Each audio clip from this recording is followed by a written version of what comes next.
मित्रों, आज की प्रेस वार्ता में आप सभी का स्वागत है। विगत सप्ताह में संसद में लोकसभा और विधानसभा, राज्यसभा दोनों जगह संविधान को स्वीकार किए हुए 75 साल के मौके पर संविधान की रचना, संविधान निर्माताओं का योगदान और संविधान में प्रस्तावित किए गए आदर्शों पर एक गौरवमयी चर्चा का आयोजन संसद के द्वारा किया गया। वो चर्चा में 75 साल की देश की गौरव यात्रा, विकास यात्रा और उपलब्धियों की भी चर्चा होनी थी। ये तो स्वाभाविक है कि जब लोकसभा में, राज्यसभा में पक्ष और विपक्ष होते हैं तो हर मुद्दे पर लोगों का नजरिया अलग अलग होता है, दलों का नजरिया अलग अलग होता है, वक्ताओं का नजरिया अलग अलग होता है। मगर संसद जैसे देश के सर्वोच्च लोकतांत्रिक फोरम में जब चर्चा होती है तब इसमें एक बात कॉमन होती है कि बात तथ्य के आधार पर होनी चाहिए और बात सत्य के आधार पर होनी चाहिए। कल से कांग्रेस पार्टी ने जिस तरह से तथ्यों को तोड़ मरोड़ कर रखने का प्रयास किया है, ये अत्यंत निंदनीय है और मैं इसकी निंदा करना चाहता हूं। ये क्यों हुआ? क्योंकि भारतीय जनता पार्टी के वक्ताओं ने संविधान पर, संविधान की रचना के मूल्यों पर और जब जब कांग्रेस या भारतीय जनता पार्टी का शासन रहा तब शासन ने संविधान के मूल्यों का किस तरह से मूल्यांकन किया, संरक्षण किया और संवर्धन किया, इस पर फैक्ट के साथ भारतीय जनता पार्टी के वक्ताओं ने अनेक उदाहरणों के साथ जनता के सामने विषय रखे और उसमें वो तय हो गया कि कांग्रेस पार्टी आंबेडकर जी विरोधी पार्टी है, कांग्रेस पार्टी आरक्षण विरोधी पार्टी है, कांग्रेस पार्टी संविधान विरोधी पार्टी है, कांग्रेस पार्टी ने सावरकर जी का भी अपमान किया, कांग्रेस पार्टी ने आपातकाल डालकर संविधान के सारे मूल्यों की धज्जियां उड़ा दी, नारी सम्मान को भी सालों तक दरकिनार किया, न्यायपालिका का हमेशा अपमान किया, सेना के शहीदों का अपमान किया और भारत की भूमि तक को संविधान तोड़कर विदेशी देशों को देने की हिमाकत कांग्रेस पार्टी के शासन में हुई। जब ये पूरा सत्य उजागर हो गया तब कल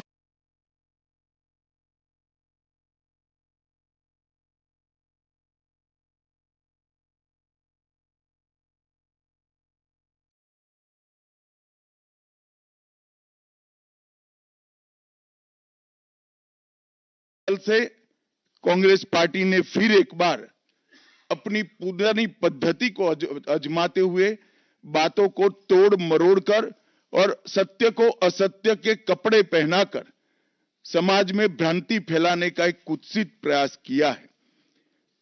संसद में जब चर्चा हो रही थी, ये सिद्ध हो गया कि बाबा साहेब आंबेडकर का कांग्रेस ने किस तरह से पुरजोश विरोध किया था।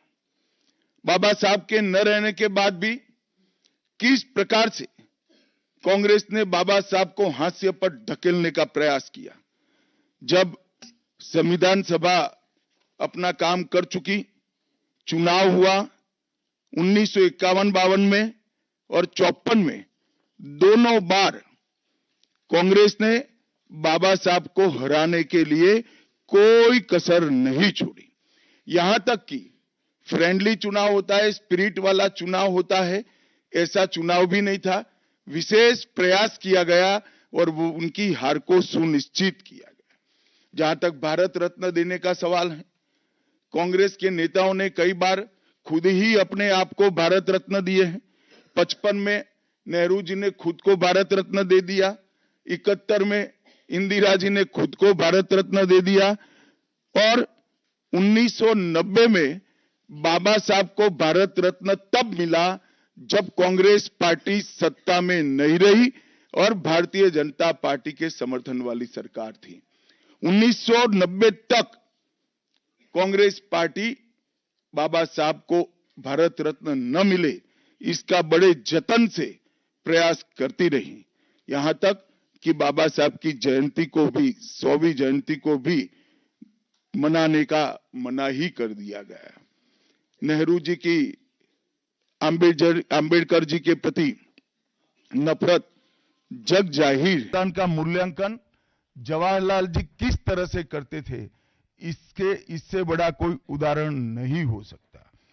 जब पंडित जी की एक और किताब को पढ़ते हैं, लेटर टू चीफ मिनिस्टर में एक उल्लेख है, बंबई के मेयर ने एक पत्र में बाबा साहब के अंबेडकर के जन्मस्थान महू में उनका स्मारक बनाना चाहिए ऐसा सुझाव दिया।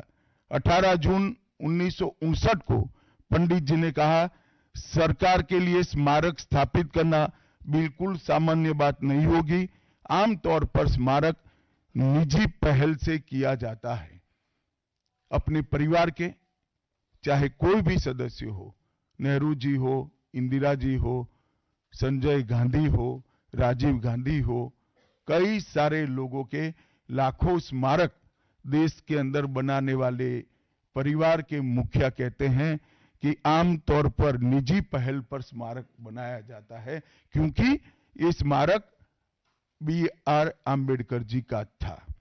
मित्रों, जब एक दूसरा उदाहरण मैं देना चाहता हूं, एक सर्वदलीय मंत्रिमंडल पहली देश की कैबिनेट बनी जिसमें बाबा साहेब आम्बेडकर भी सदस्य थे, नेहरू जी प्रधानमंत्री थे। नेहरू जी की किताब selected works of Jawaharlal Nehru में एक और उल्लेख आता है।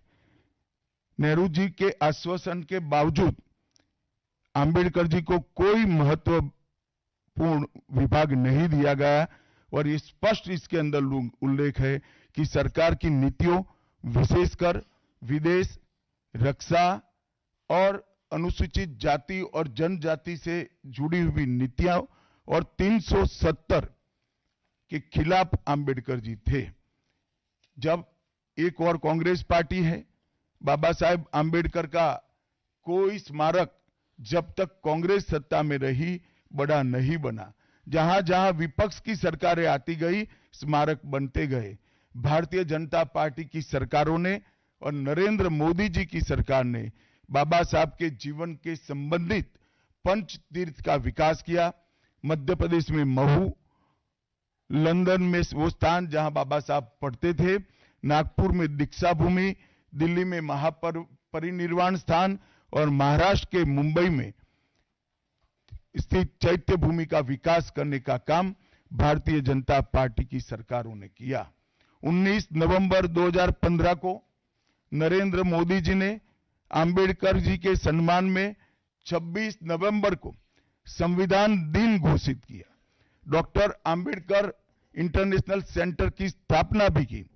2018 में प्रधानमंत्री नरेंद्र मोदी जी ने महापरिनिर्वाण स्थल पर डॉक्टर आम्बेडकर स्मारक का उद्घाटन किया, जो लगभग 2 एकड़ में फैला है। मित्रों, मैं आज जब आप सबके सामने उपस्थित हुआ हूं, तब राज्यसभा में मेरे बयान को तोड़ मरोड़ कर पेश किया गया। मेरा मीडिया के सभी मित्रों से आग्रह है, कांग्रेस ने सार्वजनिक जीवन में ये जो पद्धति की है कि बयानों को तोड़ मरोड़ कर पेश करना, हो हल्ला मचाना और भ्रांति खड़ी करना।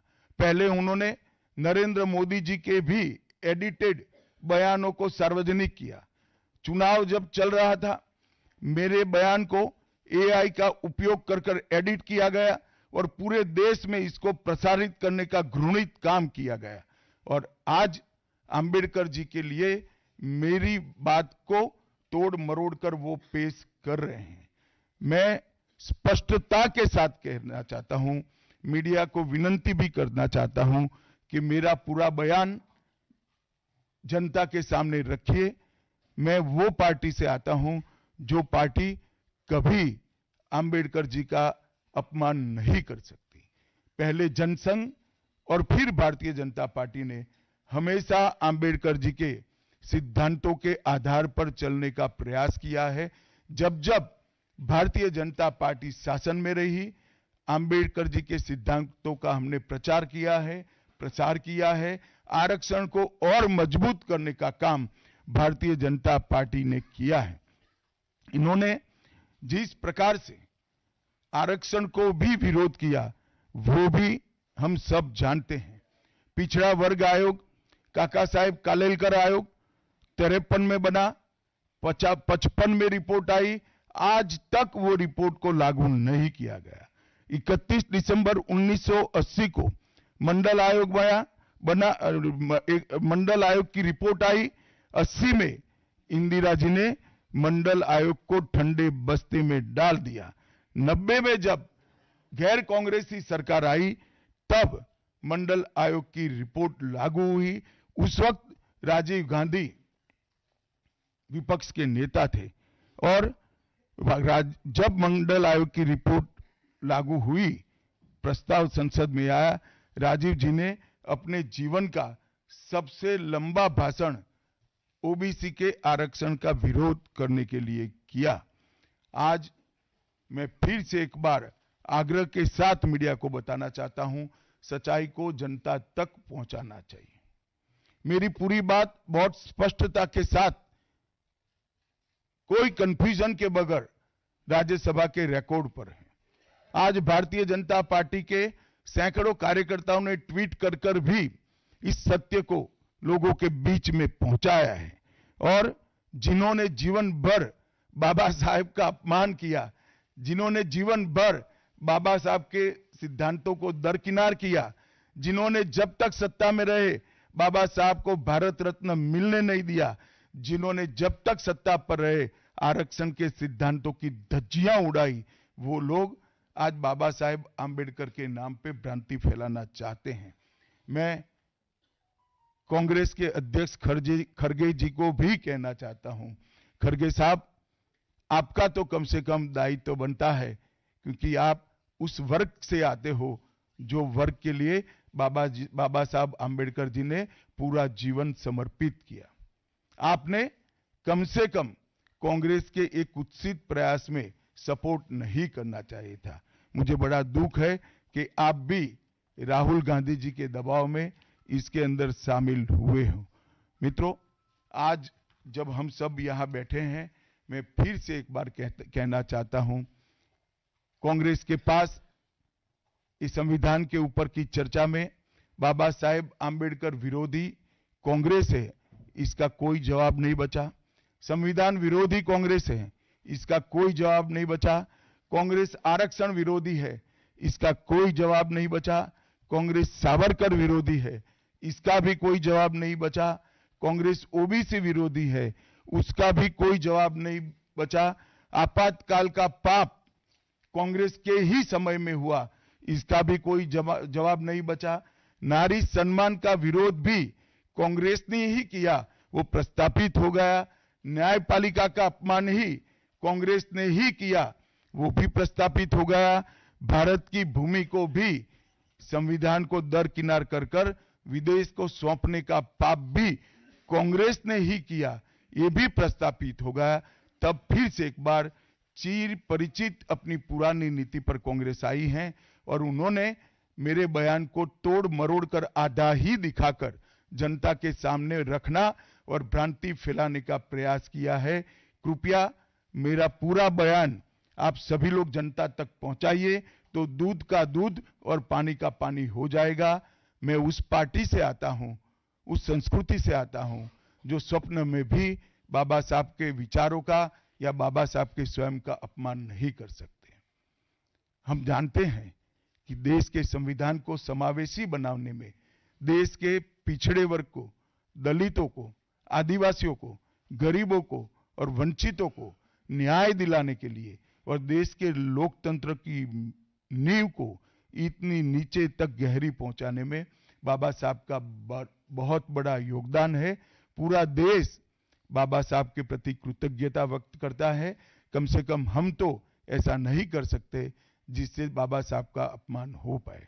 और मैं फिर से एक बार कांग्रेस के ये कुत्सित प्रयासों की घोर निंदा करता हूं और जो संविधान पर दोनों सदनों में चर्चा हुई, कम से कम भारतीय जनता पार्टी की ओर से चर्चा का स्तर मेंटेन करने का पूरा प्रयास किया गया था, विषय पर बोलने का आग्रह किया गया था और तथ्य के साथ बोलने का आग्रह भी हमारे सारे वक्ताओं ने किया था। वो सारे प्रयास पर कांग्रेस ने पानी फिरा है और मैं मानता हूं कि देश की जनता इसके इस प्रयास को भी जानती है, उनकी मानसिकता को भी जानती है और उनकी कार्य संस्कृति को भी जानती है। धन्यवाद।